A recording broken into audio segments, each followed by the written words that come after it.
वज़ीर-ए-आज़म शहबाज शरीफ ने मौजूदा हुकूमत मुद्दत खत्म होने से पहले ही जाने का ऐलान कर दिया है।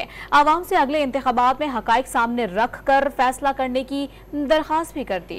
वाज़ेह किया कि फ्रॉड के जरिए इक़्तिदार में भिजाए जाने वाले के दौर में स्कैंडल्स आए, लैपटॉप्स को रिश्वत करार देने वालों की ज़हनी हालत मशकूक करार दी थी।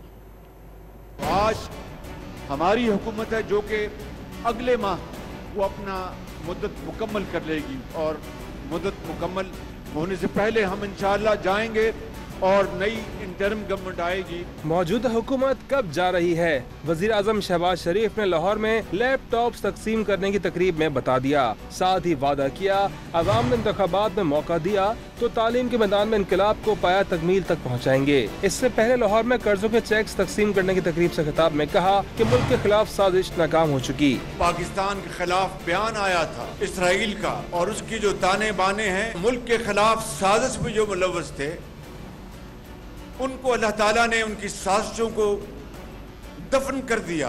आज वो शख्स जिसको धक्के के साथ, फ्रॉड के साथ इक़्तिदार में बिठाया गया, क्या क्या स्कैंडल नहीं हुए। उसको मौलिया खौलिया था कि नवाज शरीफ और शहबाज शरीफ और उसके साथियों को मैं जेल भिजवा दूं और एक डिक्टेटर बन जाए। वज़ीर आज़म ने वाज़ेह किया आटा, चीनी, BRT और 190 मिलियन पाउंड स्कैंडल उनके दौर में नहीं आए। अवाम इंतखाबात में हकाइक देख कर फैसला करें। शहबाज शरीफ ने वाज़ेह किया पेट्रोल की कीमतें जादू से कम नहीं हुई। IMF मुआहदे के मुस्बत असरात से रुपया मुस्तहकम हुआ जिसका रिलीफ अवाम को मुंतकिल किया गया।